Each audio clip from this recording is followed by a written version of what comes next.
আমরা আজকে হিসাব বিজ্ঞানের সবচেয়ে কঠিন জিনিস কুড়ি সেটার ম্যাথগুলো করব, যেইটা করার কারণে আপনি 20 মার্ক পাবেন। আর হইতেছে এই একটা বিষয় আছে যার জন্য আর্থিক অবস্থার বিবরণী মিলানো যায় না।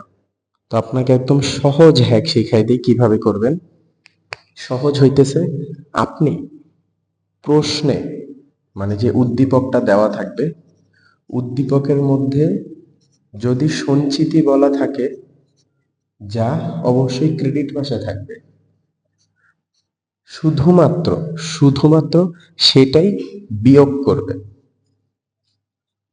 আর দুনিয়ার যতগুলা আছে, যেমন প্রশ্নে যতগুলা থাকবে ডেবিট পাশে, আবার সমন্বয়ে যেগুলো থাকবে সব যোগ করার পর এই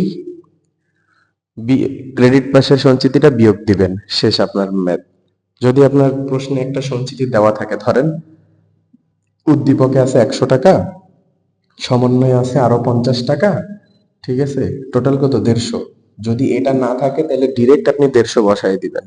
কিন্তু যদি এটা থাকে, যেন এটা যদি ধরেন 20 টাকা থাকে, তখন এই 20 টাকা বাদ দিলে কত থাকে 130। এই 130ই আপনি বিশদ আয় বিবরণীতে বসাবেন।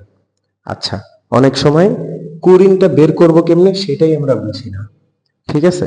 তো এইটা কিভাবে করব, অবশ্যই প্রশ্নে যদি ডিরেক্ট বলা না থাকে, অনেক সময় প্রশ্নে বলা থাকে দেনাদারের থেকে আদায়যোগ্য না 1000, ঠিক আছে, ধরেন দেনাদার থেকে আদায়যোগ্য না, ঠিক আছে, কি আদায়যোগ্য না, এটা হইতেছে একটা। তারপর বলে যে তার পরবর্তী 5% সঞ্চিতি ধরো, তার মানে ধরলাম 1000 টাকার দেনাদার আছে, তার থেকে আদায়যোগ্য না কত 100 টাকা, থাকে কত 900।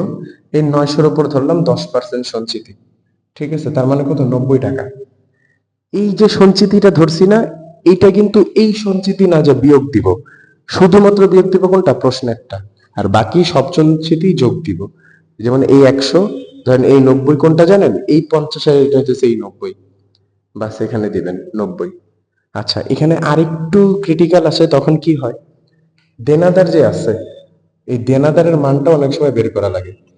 সমন্বয় যদি ধরেন অলিখিত বিক্রয়, ঠিক আছে, বিক্রয় যেটা অলিখিত থাকে সেটা অ্যাড করতে হবে, ফেরত থাকলে বাদ দিতে হবে, ঠিক আছে, তারপর বাদটা হাবিজাবি যেগুলো থাকে ওগুলো যোগ বিয়োগ করার পর নিট দেনাদার যেটা, সেই নিট দেনাদারের উপর আপনার এই কুইনটা ধরতে হয়। আর কুইন জিনিসটা কি, একদম সহজ, যেই টাকাটা আপনি দেনাদার থেকে আদায়যোগ্য হবে না, মানে হইতেছে একজনের থেকে আপনি ধরেন 1000 টাকা পান, আপনি তাকে বলছেন ভাই তুই আমার 800 টাকা দে, তোর আর কিছু দেওয়া লাগবে না।